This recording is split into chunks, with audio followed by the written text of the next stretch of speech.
Hello students, स्वागत है आपका हमारे यूट्यूब चैनल आंसर विद के में। स्टूडेंट, इस चैनल पर आपको मिलेगा class 9th, 10th, 11th, 12th science side के सारे टॉपिक्स का सबसे आसान एक्सप्लेनेशन, और इसके साथ ही साथ एग्जाम में क्या लिख के आना है, कैसे लिख के आना है कि आपको ज़्यादा से ज़्यादा नंबर मिले, आपके अच्छे मार्क्स आ सके। तो इसके साथ आपको यहाँ मेंटरशिप और अच्छे नोट्स प्रोवाइड किए जाएंगे। स्टूडेंट्स, इसके पिछले वीडियो में हम लोग डिस्कस किए थे कि अध्यारोपण का सिद्धांत क्या है, वैद्युत क्षेत्र क्या है और वैद्युत बल रेखाएं क्या हैं, उनसे रिलेटेड कुछ वैद्युत रेखाओं की प्रॉपर्टी हम पढ़े थे। तो अगर वो वीडियो आप लोग नहीं देखे हैं तो डिस्क्रिप्शन में उसका लिंक है, जाइए उस वीडियो को देखिए, फिर ये वीडियो आपको आसानी से समझ में आएगा। इस वीडियो में हम डिस्कस करेंगे कि वैद्युत क्षेत्र की तीव्रता क्या होती है। तो ये वीडियो आपके लिए बहुत इंपॉर्टेंट होने वाला है, इसलिए बने रहिए वीडियो के लास्ट तक। स्टूडेंट देखिए, वैद्युत क्षेत्र की तीव्रता को हमें समझना है तो हम डिस्कस करते हैं पहले वैद्युत क्षेत्र के बारे में, जो कि आपको बताया गया था कि यदि कोई आवेश है तो इसके चारों ओर एक क्षेत्र ऐसा होता है जिसमें किसी अन्य आवेश को ले जाते हैं तो हमें बल का अनुभव होता है। ये हम पिछले वीडियो में डिस्कस कर चुके हैं कि अगर किसी आवेश के पास कोई दूसरा आवेश ले जाएं तो उस आवेश के चारों ओर एक क्षेत्र होता है जिसे उस आवेश का वैद्युत क्षेत्र कहते हैं। उसमें क्या होता है स्टूडेंट्स की दूसरे आवेश को ले जाते हैं तो वैद्युत बल का अनुभव होता है या उसके वैद्युत प्रभाव का वो अनुभव करता है। ठीक है स्टूडेंट्स, तो वो इस क्षेत्र की तीव्रता है कितनी, यानी ये कितना इंटेंस है, कितना तीव्र है, इसका प्रभाव कितना है, इसी को हम कहते हैं वैद्युत क्षेत्र की तीव्रता। और इसकी परिभाषा है कि एकांक धन परीक्षण आवेश को किसी वैद्युत क्षेत्र में ले जाने पर उस पर लगने वाले वैद्युत बल को हम वैद्युत क्षेत्र की तीव्रता कहते हैं। मान लीजिए कि कोई आवेश है, धन परीक्षण आवेश है। धन परीक्षण आवेश इसलिए लेते हैं क्योंकि पॉजिटिव पर विद्युत के प्रभाव का अध्ययन करना बहुत ही आसान होता है, इसलिए ये धन परीक्षण आवेश इसको भी इस विद्युत क्षेत्र में ले जाएंगे तो इस पर कितना बल लगेगा, इसी को हम क्या कहते हैं, वैद्युत क्षेत्र की तीव्रता कहते हैं।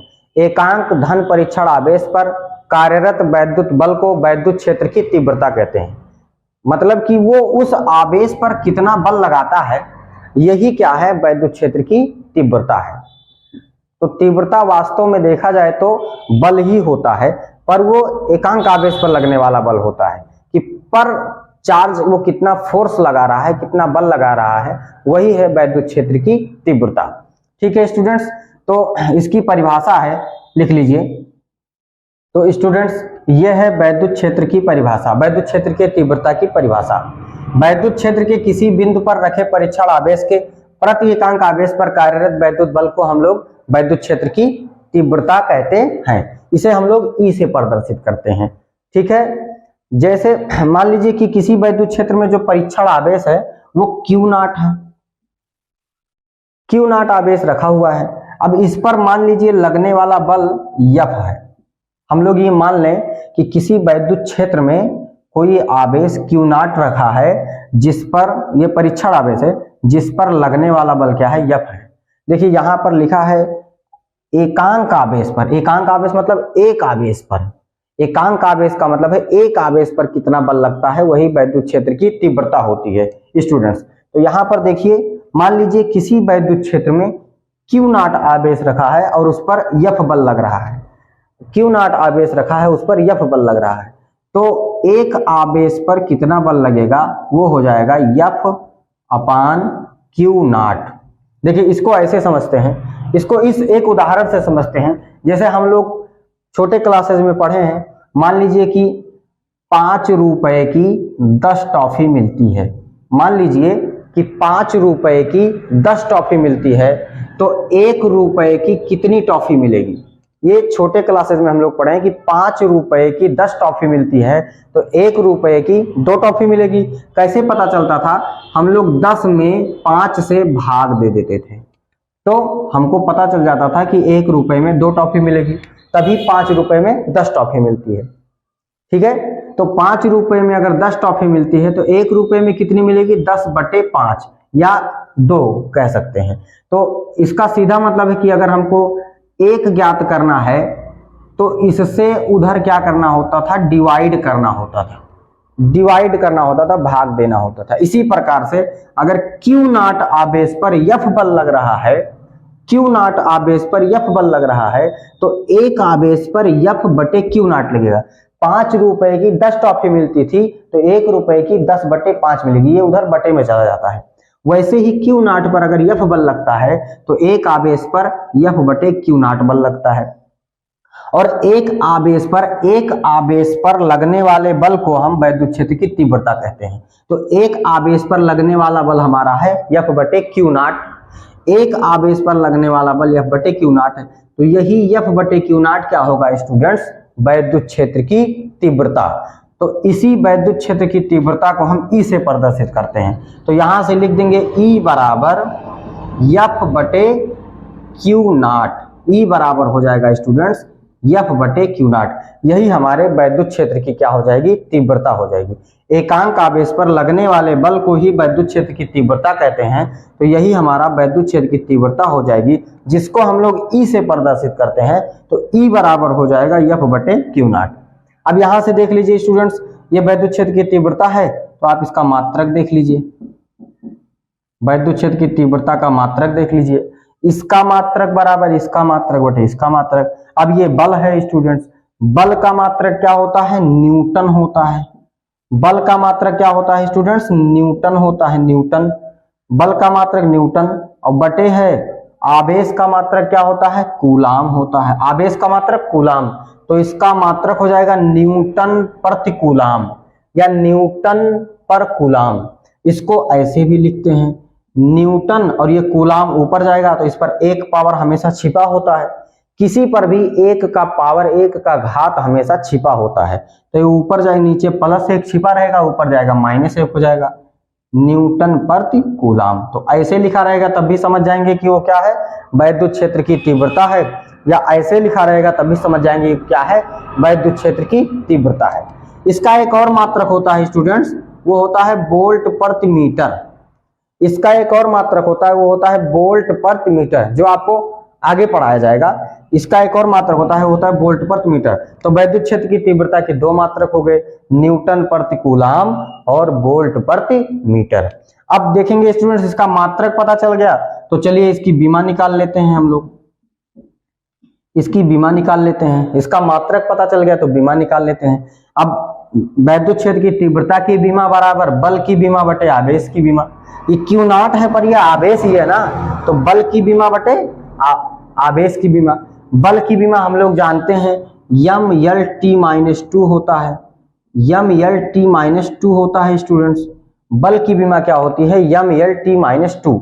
और आवेश की बीमा हम आपको पहले लेक्चर में बताए थे, इस सीरीज के पहले लेक्चर में बताए थे। आवेश की बीमा होती है AT। आवेश की बीमा होती है AT। पहले लेक्चर में आपको बताए थे कि आवेश की बीमा होती है AT। अब इन सब पर +1 पावर है, ऊपर जाएगा सब माइनस पावर हो जाएगा, तो ये हो जाएगा m(L)T-2। ये वाला है। अब ये ऊपर जाएगा गुणे, आपको पता है बीमा कभी बटे में नहीं होता है। ये हो जाएगा A-1T-1।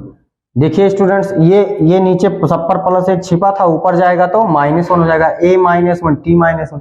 अब इन सबको कंबाइन कर देंगे स्टूडेंट्स।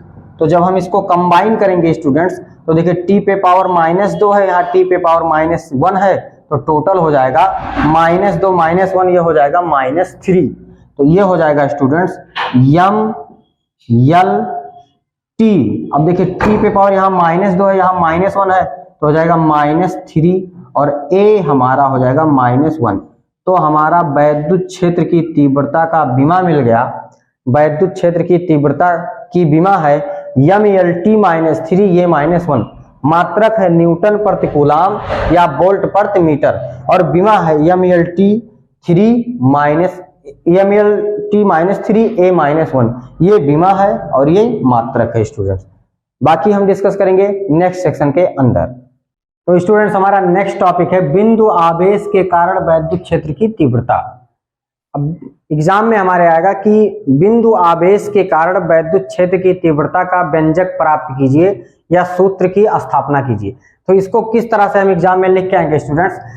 मान लीजिए कि ये कोई बिंदु आवेश Q है, इसी के कारण हमको वैद्युत क्षेत्र की तीव्रता का अध्ययन करना है। स्टूडेंट्स हम पढ़ चुके हैं अभी E बराबर होता है F upon Q not, E बराबर होता है students F upon Q not, ये हम पढ़ चुके हैं। अब देखिए इस बिंदु आवेश के कारण हमें वैद्युत क्षेत्र की तीव्रता का अध्ययन करना है। तो इसके लिए हम क्या करेंगे, मान लें कि इससे r दूरी पर कोई बिंदु है, इससे r दूरी पर, इस बिंदु आवेश से r दूरी पर कोई बिंदु यहाँ पर है P, इस बिंदु पर हमको वैद्युत क्षेत्र की तीव्रता ज्ञात करना है। हम मान लेंगे कि इस Q आवेश से r दूरी पर कोई बिंदु P है जिस पर हमें वैद्युत क्षेत्र की तीव्रता ज्ञात करना है। तो इसके लिए क्या करेंगे, यहाँ पर हम एक परीक्षण आवेश की कल्पना करेंगे।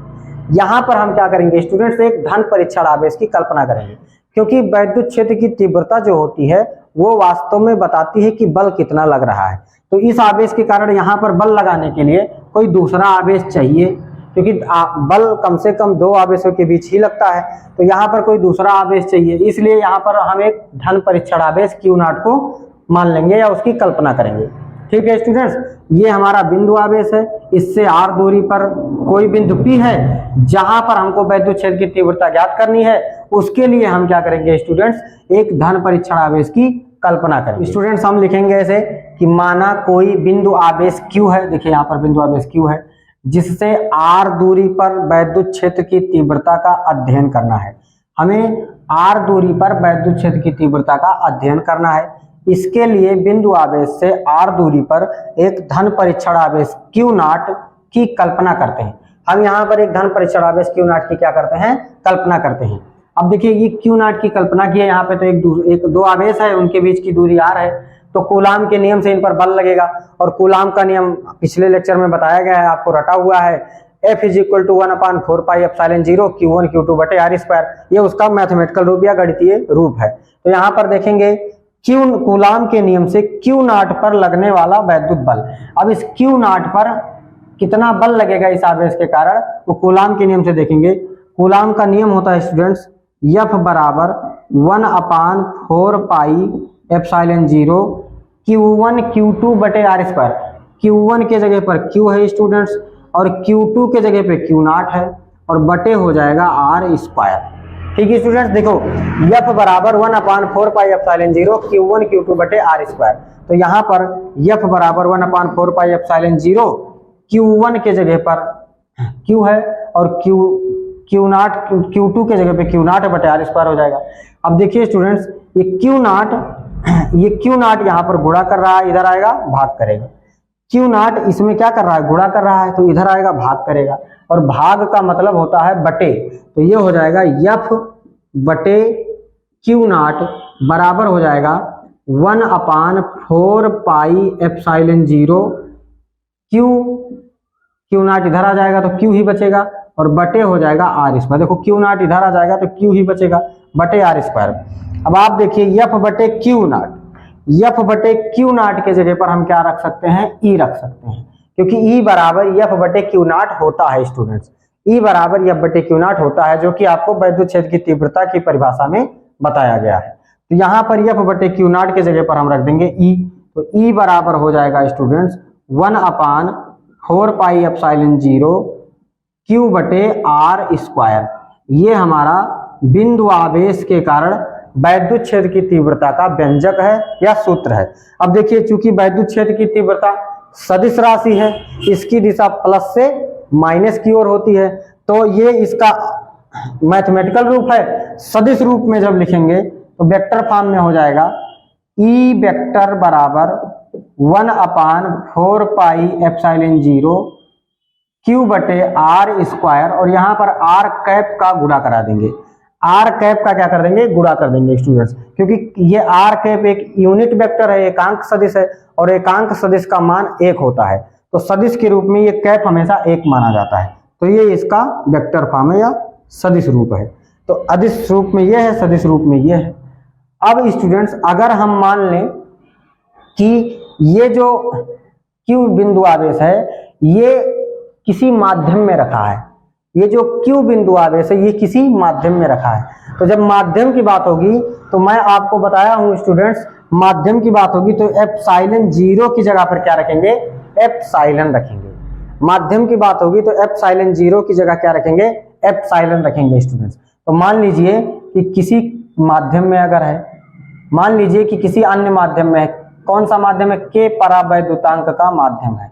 माध्यम क्या है, के परावैद्युतांक का, के परावैद्युतांक वाले माध्यम में मान लीजिए स्टूडेंट्स कि कोई के परावैद्युतांक का माध्यम है, तो उसके लिए विद्युत क्षेत्र की तीव्रता हो जाएगी 1/4 pi epsilon zero, epsilon zero नहीं रहेगा स्टूडेंट्स, एप्सिलॉन रहेगा, 1/4 पाई एप्सिलॉन और Q बटे R स्क्वायर। माध्यम की जब बात होती है स्टूडेंट्स तो एप्सिलॉन जीरो की जगह पे एप्सिलॉन हो जाता है, एप्सिलॉन नॉट की जगह पे एप्सिलॉन हो जाता है। और आपको पता है कि K बराबर होता है एप्सिलॉन बटे एप्सिलॉन जीरो, परावैद्युतांक की परिभाषा में आपको बताया गया है। तो एप्सिलॉन बटे एप्सिलॉन जीरो है। अब इसको हम ऐसा भी लिख सकते हैं, ये यहाँ भाग कर रहा है, इधर आएगा गुणा करेगा, तो यहाँ से हम लिख सकते हैं एप्सिलॉन बराबर K into epsilon zero, epsilon बराबर K इंटू एप्सिलॉन जीरो। ये आपको परावैद्युतांक की परिभाषा में बताया गया है। तो जहां पर एप्सिलॉन लिखा है वहां पर हम K इंटू एप्सिलॉन जीरो लिख सकते हैं। तो यहां से E बराबर हो जाएगा 1/4 पाई एप्सिलॉन जीरो, यहाँ पे एप्सिलॉन है स्टूडेंट, एप्सिलॉन की जगह पे K एप्सिलॉन जीरो रहेगा, तो हो जाएगा K एप्सिलॉन जीरो। देखो E बराबर 1/4 पाई एप्सिलॉन की जगह पर हम लोग रख देंगे K एप्सिलॉन जीरो और ये हो जाएगा Q बटे R स्क्वायर। तो ये किसी माध्यम की बात जब की जाएगी तब इस वाले फार्मूले से क्वेश्चन सॉल्व होगा, और जब किसी माध्यम की बात नहीं होगी तो इस वाले फार्मूले से क्वेश्चन सॉल्व होगा। तो अगर माध्यम है तो यहाँ पर क्या, दोनों में क्या अंतर है, सिर्फ K का गुणा हो जाता है। दोनों में क्या अंतर है, सिर्फ K का गुणा हो जाता है। ये वायु या निर्वात के लिए है, वायु के लिए है या निर्वात के लिए है, और ये हमारा किसी माध्यम के लिए है। कौन से माध्यम के लिए है, के परावैद्युतांक वाले माध्यम के लिए। तो स्टूडेंट्स ये हमारा एग्जांपल है, वैद्युत क्षेत्र के किसी बिंदु पर स्थित 5 × 10⁻⁴ कूलाम आवेश पर 2.25 न्यूटन का बल कार्य करता है। उस बिंदु पर वैद्युत क्षेत्र की तीव्रता ज्ञात कीजिए। तो ऐसा क्वेश्चन आपको मिल जाएगा एग्जाम में, तो आप कैसे लगाएंगे, देखिए पहले दिया है कि आवेश कितना है, आवेश दिया है 5 × 10⁻⁴ कूलाम, तो Q बराबर हो जाएगा, आवेश को Q से प्रदर्शित करते हैं, Q बराबर हो जाएगा 5 × 10⁻⁴ कूलाम, ये हमारा आवेश है। अब इस आवेश पर 2.25 न्यूटन का बल कार्य करता है, यानी इस आवेश पर इतना बल लगता है। तो बल को हम प्रदर्शित करते हैं F से, तो F हमारा हो जाएगा 2.25 न्यूटन, बल इतना है। तो हमें क्या कह रहा है, उस बिंदु पर वैद्युत क्षेत्र की तीव्रता ज्ञात कीजिए। क्वेश्चन हमसे कह रहा है कि उस बिंदु पर वैद्युत क्षेत्र की तीव्रता ज्ञात कीजिए। अब वैद्युत क्षेत्र की तीव्रता का फार्मूला होता है, को प्रदर्शित करते हैं E से, वैद्युत क्षेत्र की तीव्रता को हम E से प्रदर्शित करते हैं, E हमको ज्ञात करना है, F दिया है, Q दिया है, E ज्ञात करना है। तो E F Q में क्या रिलेशन होता है ये आपको बताया जा चुका है, ये रिलेशन होता है, E बराबर होता है F बटे Q। आप Q लिखिए, Q नॉट लिखिए, बात एक ही है। आवेश वो भी है, आवेश ये भी है, तो E बराबर F बटे Q होता है। अब यहाँ से F का मान रखेंगे और Q का मान रखेंगे, क्वेश्चन को सॉल्व करेंगे। F का मान कितना है स्टूडेंट्स, F का मान है, देखिए E बराबर F बटे Q या Q नॉट एक ही बात है, क्योंकि ये आवेश ही है, बल बटे आवेश, बल बटे आवेश, तो ये आवेश ही है। अब E बराबर F बटे Q होगा, तो F का मान स्टूडेंट यहाँ जो मान है वही रख देंगे, तो हो जाएगा 2.25 बटे Q का मान है 5 × 10⁻⁴, Q का मान है 5 × 10⁻⁴। अब इसको स्टूडेंट्स हम क्या करेंगे, सॉल्व करेंगे। तो इसको सॉल्व करने का सबसे आसान तरीका है, आप में से बहुत से स्टूडेंट हैं जो कि यही कैलकुलेशन में ही फंस जाते हैं, कैलकुलेशन में उनको प्रॉब्लम होती है। तो हम इसमें सबसे आसान तरीका बताएंगे कि टफ से टफ कैलकुलेशन को बहुत ही आसानी से करेंगे। थोड़ा प्रोसेस लेंदी होगा, बाद में धीरे धीरे हमारे समझ में आ जाएगा। तो यहाँ पर इसको कैलकुलेट करना है। अब देखिए क्या करना है, यहाँ पर 10 के घात -4 है तो ये ऊपर जाएगा तो +4 हो जाएगा, यहाँ -4 है ऊपर जाएगा तो +4 हो जाएगा, तो ये जाएगा 2.25 गुणे 10 के घात +4 और बटे कितना है स्टूडेंट्स, बटे है 5, बटे 5, 5 नीचे रहेगा, ये नीचे -4 है ऊपर जाएगा +4 हो जाएगा। अब स्टूडेंट्स क्या करेंगे, यहाँ पर ये जो दशमलव है इस दशमलव को हम, यहाँ दशमलव है ये जो पॉइंट है ये दशमलव है, तो इस दशमलव को हम क्या करेंगे, हटाएंगे इसमें, और दशमलव को जब हटाते हैं तो जितना उसके बाद जितना अंक होता है नीचे उतना 0 बढ़ाते हैं। दशमलव को हटाएंगे तो दशमलव के बाद जितना अंक होता है उतना 0 नीचे बढ़ाते हैं। अब ऊपर 2 अंक है 1 और 2 तो नीचे 2 0 बढ़ा देंगे स्टूडेंट्स, तो ये हमारा हो जाएगा 225 गुणे 10 के घात 4 और बटे हो जाएगा स्टूडेंट्स 500, बटे हो जाएगा 500। आइए इसको 5 से डिवाइड करते हैं, 5 से दोनों को काटते हैं, तो 5 से काटेंगे तो ये हो जाएगा, काटना हमको पता है, 5 से काटेंगे तो ये हो जाएगा 5 चौक 20, देखिए 5 का 4 बार पहाड़ा जाएगा, 5 चौक 20, 2 बचेगा 25, 5 का 5 में गुणा करेंगे 25, 5 चौक 20 55 25। और यहाँ नीचे इसको काटेंगे स्टूडेंट, 5 इक्कीम 5 और 2 0 है, 2 0 उतार देंगे, 5 से काट रहे हैं स्टूडेंट, 5 चौक 20, 2 बचेगा 25 हो जाएगा, 55 25 और ये हो जाएगा स्टूडेंट्स, यहाँ से ये हो जाएगा हमारा 45 और ये नीचे हमारा 100 है तो इसको लिख सकते हैं 10 के घात 2, नीचे हमारा 100 है तो इसको लिख सकते हैं 10 के घात 2 और ऊपर हो जाएगा 10 के घात 4। नीचे हमारा 100 है तो इसको 10 के घात 2 लिखेंगे, ऊपर हमारा 10 के घात 4 हो जाएगा। अब ये नीचे 10 के घात +2 है, ऊपर जाएगा -2 हो जाएगा, तो स्टूडेंट्स ये हो जाएगा 45 गुणे 10 के घात +4 और ये हमारा +2 ऊपर जाएगा 10 के घात -2 हो जाएगा स्टूडेंट्स। तो यहाँ से स्टूडेंट्स ये हो जाएगा हमारा 45 गुणे 10 के घात 4 में से 2 घटेंगे, आधार समान है, घात घट जाएगा तो 2 आएगा, तो ये हमारा ई बराबर हो जाएगा स्टूडेंट्स 45 गुणे 10 के घात 2। अब देखिए स्टूडेंट्स 45 गुणे 10 के घात 2, किसी भी कैलकुलेशन को जब हम उसका आंसर लिखते हैं तो उसको हम क्या करते हैं, वैज्ञानिक संकेतन पद्धति में लिखते हैं। और वैज्ञानिक संकेतन पद्धति क्या होता है कि पहले एक अंक रहेगा, उसके बाद दशमलव रहेगा, फिर कोई और अंक रहेगा, उसके बाद में 10 का पावर होता है, ये होता है वैज्ञानिक संकेतन पद्धति स्टूडेंट्स। तो यहाँ पर देखिए, यहाँ पर दशमलव नहीं है, तो दशमलव कहीं नहीं है तो हम ये मानते हैं, जानते भी हैं कि यहाँ दशमलव यहाँ एकदम लास्ट में होता है। तो इस दशमलव को जब इधर लाएंगे, मतलब बाईं तरफ लाएंगे, तो जब दशमलव को बाईं तरफ लाते हैं तो घात बढ़ जाता है।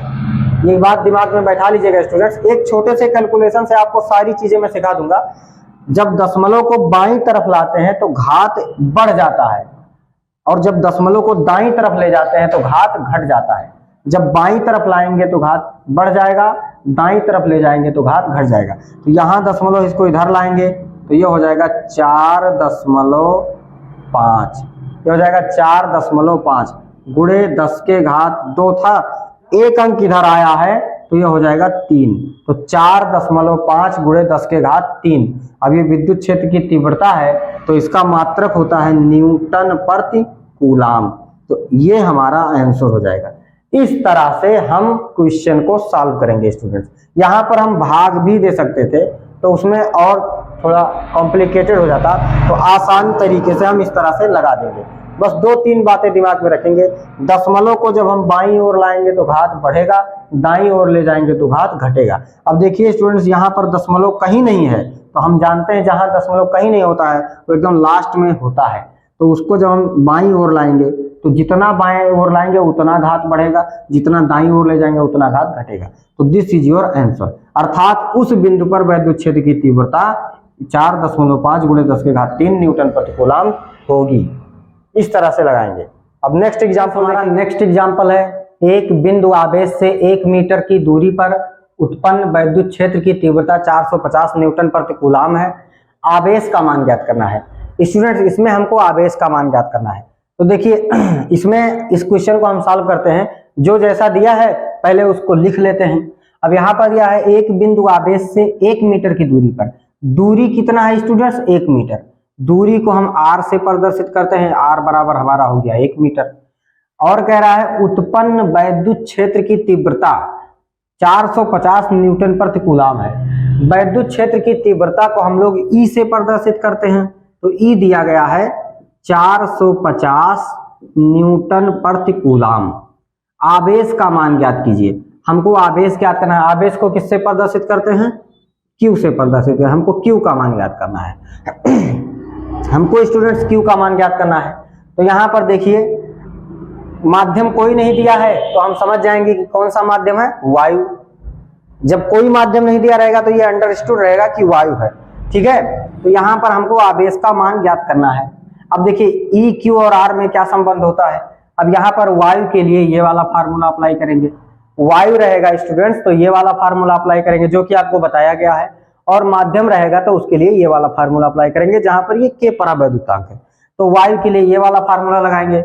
E बराबर क्या होता है स्टूडेंट्स, E बराबर होता है 1/4 पाई एप्सिलॉन 0 Q बटे R स्क्वायर। हमको यही Q ज्ञात करना है, तो जिसका मान पता है उसका मान रखते हैं, बाकी पक्षांतर करके सॉल्व करते हैं। तो देखिए E का मान है 450, E का मान कितना है 450 बराबर 1/4 पाई एप्सिलॉन 0 का मान, 1/4 पाई एप्सिलॉन 0 का मान होता है 9 गुणे 10 के घात 9। स्टूडेंट्स 1/4 पाई एप्सिलॉन 0 का मान होता है 9 गुणे 10 के घात 9, और Q का मान हमको ज्ञात करना है। Q का मान हमको दिया ही नहीं है, यही Q का मान हमको ज्ञात करना है बटे R का मान है 1, तो 1 स्क्वायर है, स्क्वायर कर देंगे स्टूडेंट्स, स्क्वायर है तो क्या कर देंगे, स्क्वायर कर देंगे। तो इस प्रकार से ये हो जाएगा 450 बराबर 9 गुणे 10 के घात 9 गुणे Q, और नीचे हो जाएगा 1 का स्क्वायर 1, तो बटे में 1 हमेशा छिपा रहता है। नीचे 1 का स्क्वायर 1 होता है और बटे में 1 हमेशा छिपा रहता है। अब देखिए हमको यही Q ज्ञात करना है स्टूडेंट्स, तो बाकी इधर जितने हैं सबको इस तरफ पक्षांतर कर देंगे। तो ये सब इसमें क्या कर रहे हैं, गुणा कर रहे हैं, तो इधर गुणा कर रहे हैं तो इधर क्या करेंगे, भाग करेंगे। ये सब इसमें गुणा कर रहे हैं, इधर आएंगे तो क्या करेंगे, भाग करेंगे, और भाग का मतलब होता है बटा, तो ये इसके बटे में आ जाएंगे। तो इसको यहाँ पे लिख दे रहे हैं, इधर 450 है, ये 450 बटे ये इधर गुणा करें तो इधर आएंगे, इसके बटे में हो जाएंगे, तो हो जाएगा 9 गुणे 10 के घात 9, और बराबर यहाँ पर क्या बचेगा Q, तो ये इसके बराबर है तो ये भी इसके बराबर है। तो Q बराबर, इसको सॉल्व करेंगे, 9 एकम 9, 9 पचे 45, अब ये 9 एकम 9, 9 पचे 45, एक 0 है 0 उतार देंगे, तो ये हो जाएगा 50, और नीचे 10 के घात प्लस 9 है तो ऊपर जाएगा -9 हो जाएगा, नीचे 10 के घात प्लस 9 है ऊपर जाएगा -9 हो जाएगा, तो गुणे 10 के घात -9। अब देखिए स्टूडेंट्स यहाँ पर दशमलव कहीं नहीं है, यहाँ पर देखिए यहाँ पर दशमलव कहीं नहीं है, तो हम जानते हैं कि दशमलव कहीं नहीं होता है तो वो लास्ट में होता है। अब दशमलव को एक अंक इधर लाएंगे, बाईं ओर लाएंगे तो एक घात बढ़ जाएगा, एक अंक दशमलव को बाईं ओर लाएंगे तो एक घात क्या होगा, बढ़ जाएगा। तो यहाँ से ये हो जाएगा 5.0, एक अंक इधर ला रहे हैं तो ये हो जाएगा 5.0 गुणे 10 के घात, ये -9 है, एक अंक इधर लाए हैं तो एक इसमें जुड़ जाएगा, एक इसमें क्या होगा स्टूडेंट, जुड़ जाएगा। देखो यहाँ पर दशमलव कहीं नहीं है तो लास्ट में होता है, अब उसको बाईं ओर लाएंगे तो घात जुड़ जाएगा, बढ़ेगा, तो एक अंक लाएंगे हो जाएगा 5.0 गुणे 10 के घात, -9 था एक जुड़ जाएगा, तो ये हो जाएगा 5.0 गुणे 10 के घात -9 और एक क्या हो जाएगा -8। आवेश का मात्रक होता है कूलाम। तो इतना हमारा हो जाएगा स्टूडेंट्स आंसर। अर्थात कितना आवेश है, आवेश का मान है 5 गुणे 10 के घात -8 कूलाम। तो इस तरह से कोई भी क्वेश्चन दिया रहेगा तो हम लोग बहुत ही आसानी से उसको लगा सकते हैं। तो स्टूडेंट आज के लिए बस इतना ही। अगर आपको वीडियो अच्छा लगा हो तो चैनल को सब्सक्राइब कीजिए, वीडियो को लाइक कीजिए, शेयर कीजिए अपने दोस्तों में और कमेंट करके बताइए कि आपको कैसा लगा। यदि कहीं कोई कमी रह गई हो तो उसमें अगले वीडियो में हम सुधार करेंगे। और ऐसे ही सबसे आसान एक्सप्लेनेशन देखने के लिए आप जुड़े रहिए हमारे साथ।